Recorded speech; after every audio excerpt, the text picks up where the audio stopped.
The reactive cycle is what we call an unconscious reactive spin. We're aware we're having a miserable interaction, but we're not aware of what's really going on under the Mm. surface. Yeah, I know you're pushing my button and I'm upset, so I'm doing this.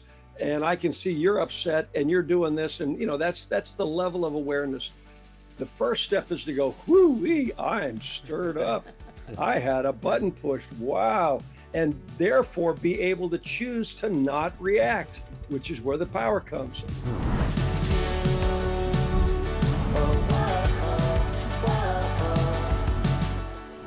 Well, Bob, obviously you and Jenny over 40 years probably, I'm guessing, have gotten into the reactive cycle, what, couple times, three or Oh my four, gosh. Yes. five? So why don't you tell us what does that look like in your marriage? How does that kind of play out for you guys? Jenny and I are both inclined to go toward each other when we get into conflict. Neither one of us are withdrawers, so our conflicts have been pretty lively, and could go Spirited, for we like to Yes. say. spirited, yes, spirited. And I really did encourage her to engage and not disengage, thinking that you needed to just fight your way through it. That's what a good, healthy marriage did. You didn't avoid it, and unfortunately, that didn't go well for either of us. And what we've learned, to reiterate what Tara shared last time, was that what we figured out is that the only way to really stop the cycle is for one of you to choose to not react, Hmm. Which and is instead easier to, said than done for sure. oh my gosh, but what's really crazy about it is I have not found anything in my life more empowering than self-control. Hmm. And I want to tell you what, Mm. when Jenny does something that hits me wrong and pushes one of my buttons, there are moments when it feels like it takes superhuman strength to not react. I mean, I have to grip down with everything in me. And then after about 30 seconds to 2 minutes, I start going, ooh, I got this. And I literally feel like a relational stud at that moment. I want to flex my muscles and go, you stud. Any normal man would have popped off if his wife had said that to him. And you didn't.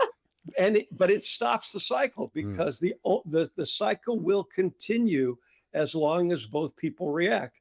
It only takes one of you to choose to not react, and it instantly breaks the cycle, and it cannot go between you. Now, Tara also shared last time that it's very possible to keep it going all inside you. I can't tell you how many arguments I've had with Jenny when she wasn't even there. I mean, Yeah. I did my part, and then I did her part, and then I was really ticked off about what she said in my head, because I know, had she been there, she would have said that. And I've got it all going inside. But still, the solution to that is for me to choose to not react, and instead to show up with the Lord and say, okay, I'm not in a good place. My heart's closed. I'm not doing well. Mm. What does taking care of myself look like in this moment, so I can be well attended to and really bring a better Bob back to the relationship at that point? Mm.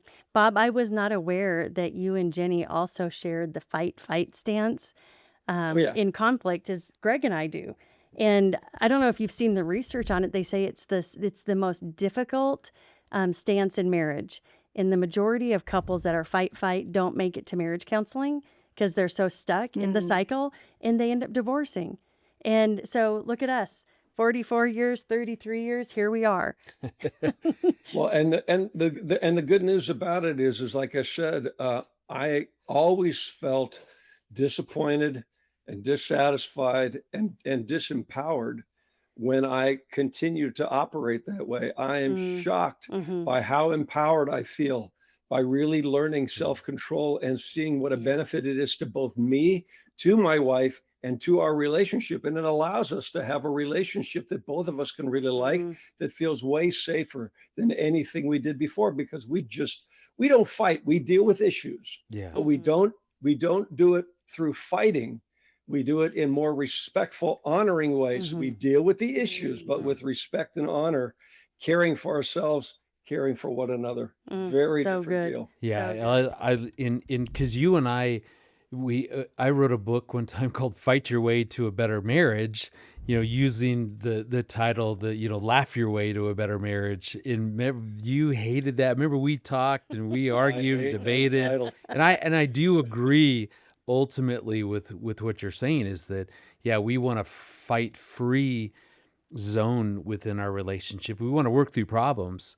And as Erin was talking about, she and I, like you and Jenny, kind of do the fight at times. Tara, what about for you? What other styles do you notice as you work with couples? So there's kind of like the Greg and Erin, Bob and Jenny, kind of both kind of engaging. How else might this cycle look like for other couples? I'm so glad you asked that question because, yeah, there are definitely at least two more styles. Vince and I are more the fight flight. Okay. So I'm the fight, I'm the pursuer, and he is the one who retreats, who shuts down, who goes quiet. Mm. Right. And that can be really painful Mm-hmm. because it doesn't mean reactive cycle is stopping because he's stopped the verbal fighting, because it just means things go under the surface. Right. And I'm wanting to deal with, but it's not available to deal with. But there's also the flight, Hmm. right? Mhm. The two who neither one of them want to deal with stuff, and like all the issues just get under the carpet because it's just uncomfortable, so we just won't. But then it builds up inside because, of course, when we don't deal with things, and it's not just not dealing with it in the relationship, when you're caught in these styles, you're also likely not dealing with it inside. Mm. So we're just kind of stuffing things under the carpet. Well, eventually the carpet can't hold it anymore, Mm-hmm. and we actually need to deal with it. An example that I often like to use is like a beach ball that, is full of air, all this stuff, and we keep blowing stuff into this and then holding it down in a swimming pool. Hmm. Well, eventually that sucker blows, Yeah, right. and then we Mhm. got to get it back down and put it back under the water, as opposed to, okay, how do we have a healthy way of interacting and dealing with the things or dealing with what's happening inside so this thing can rise up and not make the big, huge splash. Mm. But in order to Mhm. do that, we have to do the internal work Mhm. so that we can show up safely, respectfully, as Bob's saying, in conversation. So we can do that in a healthy way. That's good. Mm. But it can't be with big splashes, and it can't be stuffing it down. Yeah. Yeah. Neither stance works. So, Bob, what is it None of that them. that works? Breaking out of the reactive cycle, there's something called the care cycle. What is the care cycle and how do you apply it? Well, really, the key is that in the space that you create between your buttons and reactions, just avoiding does not get it done, as Tara was just describing. Right. Mm-hmm. So what we're suggesting you need to insert in there is care. Mm. You need to take care of yourself physically, mentally, spiritually, and emotionally in your whole being. So, people have asked us for years, what does that look like? Well, the good news is we have a tool. And the reality is it's a 5-step tool, and everybody already does it. Everybody that I work with at some point or another takes okay care of themselves. What we've lined out is the steps that generally people go through that they may just be unaware of what they're doing when they do it well. The purpose of us lining it out is so they can know what they do when they care well for themselves, so they could do it on purpose and do it when they get triggered. Because that's probably, people we divided it into two. We talk about proactive care, which is just how do you take care of yourself in a general maintenance way, making sure you get enough to eat and sleep and all those kind of things. But people don't typically come to us therapists for help with that. They come to us not knowing how to take care of themselves when their buttons get pushed and they're reacting. But the good news is it's the same steps, it's the same process, and it's what we call the care cycle. So it's 5 steps, very simple. First step is aware. You just need to be aware that you're triggered, because the reactive cycle is what we call an unconscious reactive spin. We're aware we're having a miserable interaction, but we're not aware of what's really going on under the surface. Yeah, I know you're pushing my button and I'm upset, so I'm doing this. And I can see you're upset and you're doing this. And, that's the level of awareness. The first step is to go, whoo-wee, I'm stirred up. I had a button pushed. Wow. And therefore be able to choose to not react, which is where the power comes. Hmm. The second step, though, is to accept. And Mhm. this is the key, and this is where it breaks down. You need to accept responsibility. Mm. Taking care of me is my job, not Jenny's, even though she's upsetting me right now. Taking care of me in this moment is my job. And the second thing I need to accept is the feelings, because feelings were created by God. And many times we judge the feelings are bad. We all know we're having feelings, Mm. but I ask people all the time, how do you feel about the feelings you're having when your buttons are pushed? And everybody says, I hate them. And then I say, what do you want to do with them? Well, I want to get rid of them. And Right. then I'll say, notice that's not accept. Okay. That is the reactive cycle. Saying these are bad feelings, I want to get rid of them, and trying to get rid of them is the reactive cycle. Right. You're saying you don't enjoy the feelings. They're not created by God as points of pleasure, but they are data. They're information. They're key information that can inform us about what's going on, what we might be believing, and what are we needing to actually be in a better place. Yeah. I need that information. It's kind of like if I have a headache and the first thing I do is go take an aspirin and don't figure out what's causing my headache. I'm getting rid of the symptom. I'm not taking care of myself, Good. because maybe it's that I'm overstressed. Maybe it's that I'm overtired. Maybe it's that I need something to eat. I can get headaches for all of those reasons. I need to figure out first what my pain is trying to tell me, because that's what God created it to do, to inform us. So then I can figure out what would taking care of Bob look like, because just taking an aspirin and getting rid of the pain doesn't end up leading me well cared for. It just gets rid of the symptom. Mm. So, except the third step is actually to allow or to ask. And this is because taking care of me is my responsibility, but God did not expect me to do this alone. He wants me to be the responsible party, the CEO of the taking care of Bob job, but he does not expect me to do this without him. He didn't create me to do this without him. So the third step is to say, okay, God, I'm on this, but I sure could use your assistance. I could use your wisdom. I could use your guidance. I could use your help. And then the fourth step is where we pause and we do the work, and it's attend. What's actually going on? What button got pushed? What is it trying to tell me? What am I needing? What would taking care of myself look like? It's a bunch of questions to get as Mhm. much information as I can to be able to come up with a care package, a strategy to take good care of me.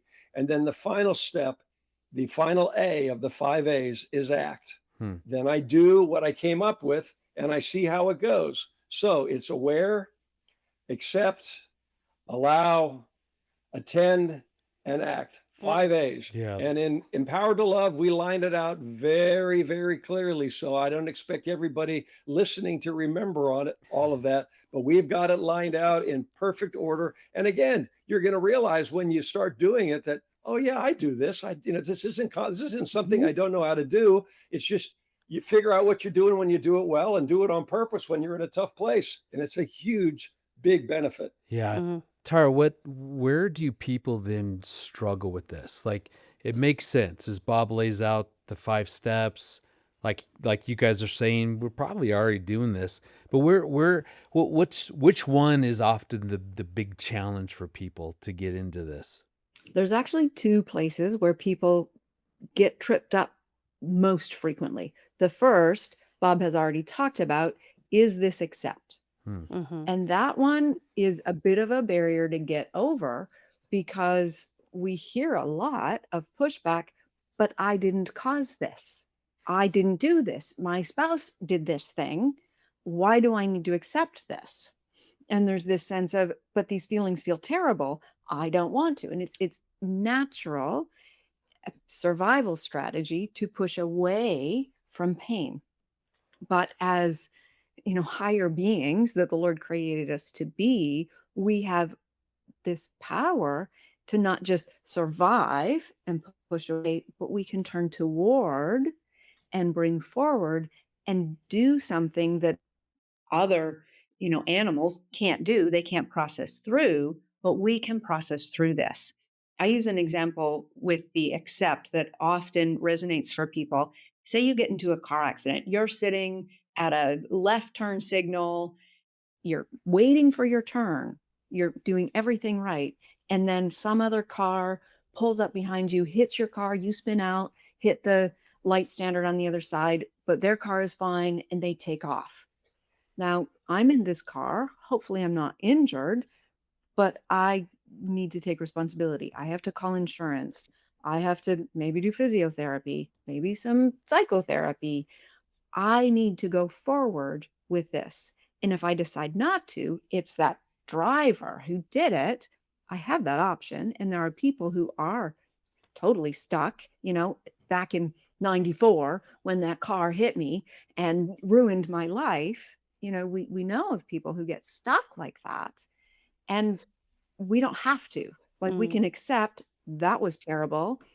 I can take responsibility. I can do the things so that thing happened back in 94 or in 2025, but it's over and I'm moving on. Mm. So Mm. once we get through that, the second place where people get stuck is the attend. Hmm. It's Mhm. the heavy Yeah. lifting. Mhm.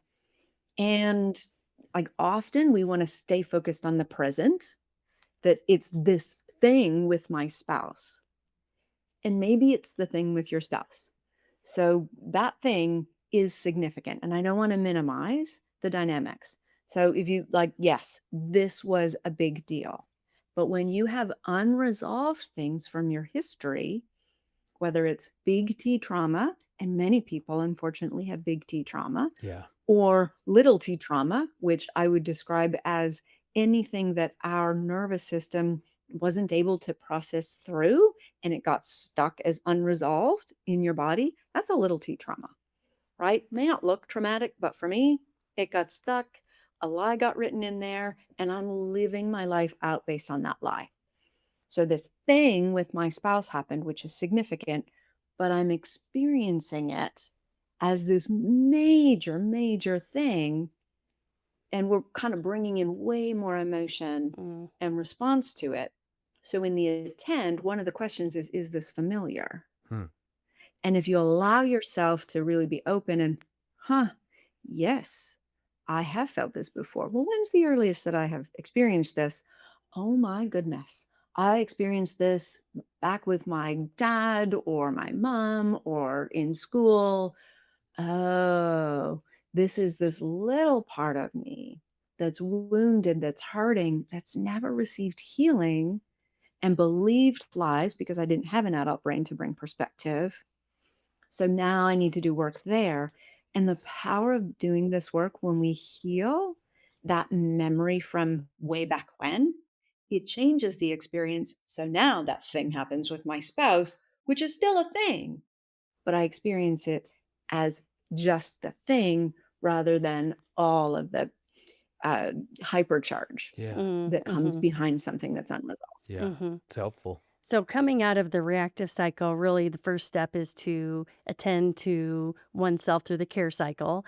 But then how does the couple come back and have a healthy conversation, a different conversation than what was going on in the reactive cycle? We've got a couple of different ways that a couple of different tools actually that we teach that enable people to come back together effectively and safely because we want all the interactions to be very safe so that we can be open and vulnerable with who we are, really be known by one another. And if we don't feel safe with one another, we're not going to do that. So there's two different forms of communication that we encourage people to utilize and two different tools that we have that reflect those. One is called heart talk, which is where we talk about how we're feeling and what's really going on with us emotionally because that's something we all have feelings, we all have emotional reactions because we were created by God to be emotional beings. So we have a feeling how something hits us, how we experience something. But then also what we call work talk. How do you work things through to a conclusion that both of you can feel good about? Because really, our one and only definition of a great marriage is a relationship that both people feel great about and feel great about the direction they're headed. Nothing short of that. We don't think there's any glory to God in being able to survive or endure a marriage that that someone doesn't like. Hmm. We really do believe God wants both of us to feel blessed in our relationship. So communication is key, and it's the way to reconnect and rebond. We also need to know that how we feel about something, how we experience it, what our take is on something is going to matter. It might be different than our spouse, because I know with Jenny and I, we're both very strong-willed, but we're very different in so many ways. Our temperaments are so different, our preferences are so different, our perspectives are so different. And I don't want Jenny to be more like me anymore. And I don't Thank want goodness. I don't, yeah, I don't want me to be more like Jenny. I want to be fully who God created me to be, and have the differences be able to be present. So we need to learn how to talk safely about how each other feels, and have a strategy in place to be able to work through differences toward a solution that both of us feel great about, what we call a win-win solution. Hmm. And we have tools for both of those. And that really is how we re-engage after we've taken care of ourselves. But Jenny and I go and take care of ourselves first, so we can bring a well cared for person back to those interactions. Because it sure So good. sounds like the key is you're doing this care cycle, this care to get your heart back open Yes. in its Mhm. most raw form, so that you can then come back together to really then care for each other. Tara, what would be like the best tip that you could give to someone saying, okay, I like that, let me get my heart open first, then we can sit down together and actually talk? What's the best way to really do that as a couple? Oh, I could go lots of different directions Right? with that. I think get into a regular routine of kind of exploring, doing that proactive care cycle, being, connecting with how am I feeling, but particularly related to the relationship. Hmm. And this kind of ties into even building some of the romance back into your relationship, perhaps being curious, because, I've been married 20 years. You guys have been married 30, 40 years, but we're always changing. We're always growing. So checking in with self, being able to connect with, what am I feeling? What's my perspective? What am I longing for? What are my dreams? And being able to, okay, here's a tip with Heart Talk, actually write out what you want to share. Mm. And then being able to share that with your spouse in a really safe, we're checking in, we're both what we call cared up, we're both in a good place. And we've decided this is where and how we can do really safe, comfortable heart talks. And then get to know one another again. Get to continue exploring Great. who we are, who we're becoming. That you will never plumb the depths of this thing. Mm. So continuing to be curious about self and about other might be kind of a key tip I might throw in there. It's so good. And Bob, one last topic that we have got to cover before we end today: boundaries. Talk to us about, what do healthy boundaries look like in a marriage? Because I think so often we think boundaries are keeping people out and keeping them far away. And sometimes people feel guilty for setting boundaries. What's the truth about boundaries? Well, the good news is I've learned an awful lot about great boundaries, because I'm married to a person that I call a boundary ninja. Everything that I've learned worth learning about boundaries, I learned with Jenny setting them with me, and I hated every single one of them until God basically came to me and said, "Hey, what she did, that's really good. And I not only want you to accept it, I want you to do it, and I want you to teach others." So Wow. here was the key that I learned, the basis of it. People mistakenly think, like you said, Erin, that boundaries is about controlling others' behavior and getting people to do or not do something. Right. And the truth is that's manipulative and controlling. And then even if you succeed in getting them to do what you want them to do, you've had to become a manipulative, controlling person to get there. And I'm confident that's not who God created us to be. He's not that way, and he doesn't want us to be that way. So what really was the tip off for me, the key for me, was realizing that boundaries ultimately is about taking full responsibility for caring well for myself and being truly who I was called to be, and being responsible to get myself to a place that my heart and spirit are wide open. Okay, so quick example. Let's say I did something really off color and it really set Jenny off. And I maybe Which you would really never do. legitimately did something. That would Yeah, never Old, happen. old well, Bob would do it that. inadvertently it could happen. Absolutely. So she starts yelling at me, and it's not that it's not appropriate, but I'm aware that the yelling is causing me to shut down because I don't know how to Mhm. stay open in the face of that.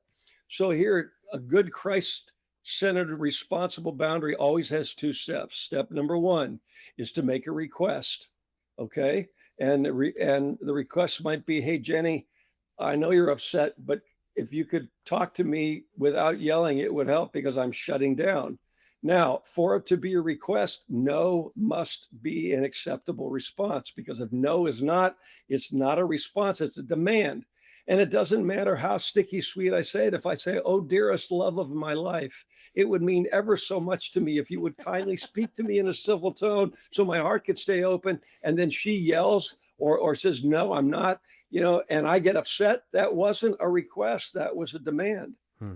So now I'm responsible to take care of myself. And let's say she says no, or she keeps yelling and my heart's closing down. That's not taking care of Bob. So I got to have number two, a contingency plan. What do I do responsibly to Mm. get myself to a better place? And it may mean I have to step away, not to teach her a lesson or to punish her, to get myself to a place where God and I can get me back open. Hmm. Now, I typically need a little grumble time before I'm able to go there. I mean, I'll have to go, oh, Mhm. rah, rah, rah, rah, she's so whatever, but it doesn't get me anywhere.